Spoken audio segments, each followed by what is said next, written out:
Ladies, meron akong tatlong bagay na sobrang importante or pinaka-importante na binibigay mo dapat sa isang lalaki if you want na maging efficient siya, pinaka-the best na performance yung maibigay niya, alam niyo na, either outside or inside your room, and para mas mag-enjoy din siya sa relationship nyo, para hindi pa na, away na lang, just like that. Ito kasi yung pinaka-core talaga.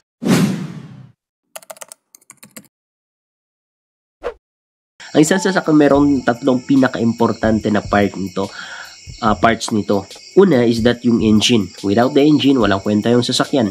Pangalawa, fuel. Kung walang fuel na magbaburn para mapaandar yung engine, walang kwenta rin yung engine. Pangatlo, kahit aandar yung engine, merong fuel kung walang langis na magiging coolant nito or lubricant nito para hindi mag-overheat yung engine, wala ding kwenta yung engine. So kailangan itong tatlo na ito para maging efficient or mag-perform ng maayos sa isang sasakyan.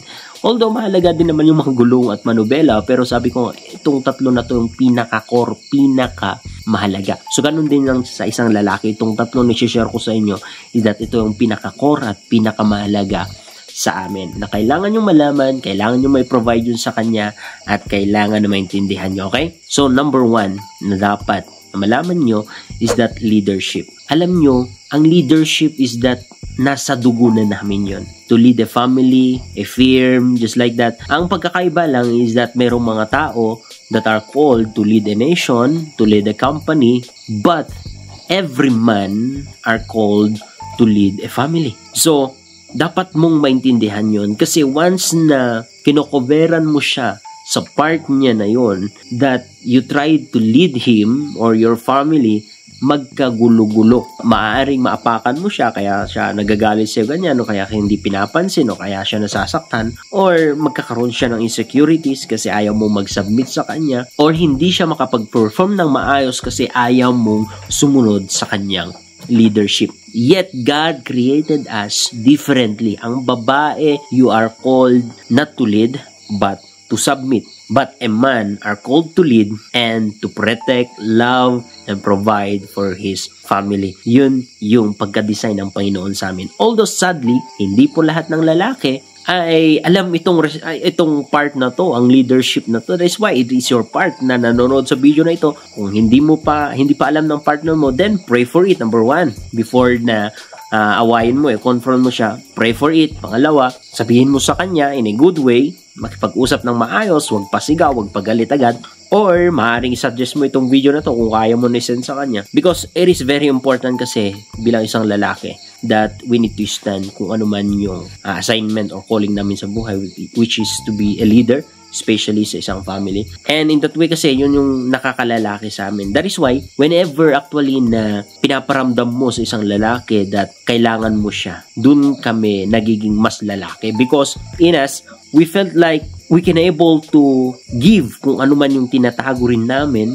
We can able to express ourselves, especially sa taong mahal namin. Yun yung po kasi yung feeling namin na nakakalalaki or nakakapogi sa amin. Yung mapapasaya yung family namin, yung makita na nagpo-provide yung kailangan nyo, yung safe kayo sa feeling namin. Yun kasi yung mayroon kasing kakaiba na impact sa amin. Kahit nakikita lang namin na masaya at provided yung family namin, that mayroong kakaibang joy or tuwa sa amin. Although sadly, hindi nga lahat ng lalaki. That's why it is your part actually to pray for your partner. Hindi ko naman kasalanan kung bakit siya kasi yung pinili mo. Be accountable with that. So, pray for it. And then, ask the Lord na siya yung magpapabago sa partner mo. Okay. So, pangalawa, na pinaka-importante sa amin, mga lalaki, is a helper. Which is, manggagaling lang yan sa'yo. Helper not in a way na isang nani.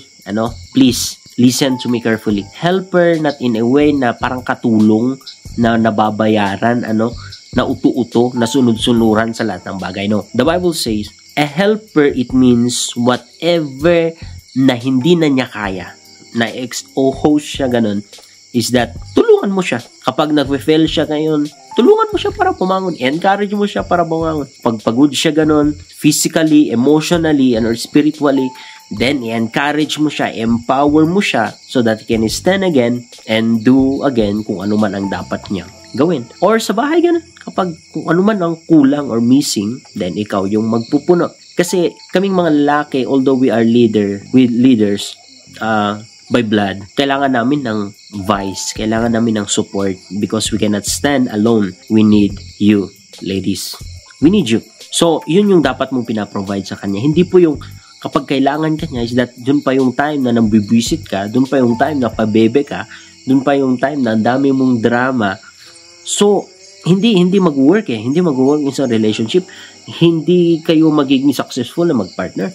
So, yung position dapat ng puso mo palagi is that kung ano ang maitutulong mo sa kanya. Kung ano ang magagawa mo rin para matulungan siya sa kung anong situation niya, anong kinakaharap niya, or yung family niyo mismo. So mag-isip ka ng kung anumang bagay na maaari mong gawin or i-contribute so that makatulong din sa kanya. Kasi yun ang kailangan namin. Yung magsusupport sa amin, tutulong sa amin. Okay po ba? And pangatlo na pinaka-importante is that sex. I'm sorry sa mga religious na tao, pero sex is very important kasi sa relationship. Because ito'y binigay ng Panginoon, hindi lang para ma-enjoy yung paggawa ng bata. But also, this is spiritual kasi the more you're having sex with someone, especially kapag ine-enjoy nyo, kapag nakokontento kayo, about sa sexual contentment, dapat pinag-uusapan nyo yan. Kung ano yung gusto ng isa, kung anong paborito ng isa, just like that. The more that nag-enjoy ko sa sex na yan, mas lalong nagdi-deep actually yung relationship nyo. Nakikilala nyo actually yung bawat isa. And then, there's a connection actually sa inyo na para bagang ang hirap mahiwalay yung relationship nyo. And, sex is very, very, very important para sa amin. That is why some of you ladies is that you feel like sex lang ang habol niya sa'yo kasi yun lang naman ang gusto, yun lang naman, gusto niya lang i-satisfy yung katawan niya. Look, in some cases, ganun. Pero, 100% kaming mga lalaki is that longing kami palagi ng sex sa inyo. Not because kailangan namin, kundi yun talaga yung nakadesign sa amin. We love to spend time sa inyo sa kama. So, the problem is that kapag palagi mo yung dinedenay sa kanya, nire-reject mo yun sa kanya, masasaktan yan. So, marami ang case nito, naghahanap yan ng iba, nag-cheat yan ng iba, papasok yan or papatulan niya kung ano man ang temptation. Why? Because you neglected it. You denied it. You rejected him from sex. So, never ever do that, kapatid. Kasi magmamalfunction yung lalaki na yan Parang makinanga yan, parang sasakyan na yan yung oil niya. Yan yung nagpapadulas para hindi yan mag-overheat. I-try mo na magpagbigyan ng isang lalaki, mag-overheat yan, puputok yan, sasabog yan. So, ang tendency, malaki yung chance na maghanap yan ng iba, para hindi siya iinit. Kaya mapansin mo, kapag hindi mo yan pagbigyan, iinit ang ulo niyan. Walang gana yan ang magtrabaho araw-araw. Yet isa yan sa mga nag-fuel up sa amin, nagbibigay ng energy namin to do more for you, para mag-function, para maging mas efficient. So, yan lang po mga kapatid, ang tatlong bagay, and I hope na meron kayong natutunan, i-apply nyo ito sa relationship nyo, sa buhay nyo, and at the end of the day, hindi naman ako magbe-benefit, kayo din lang. That's it. Good day.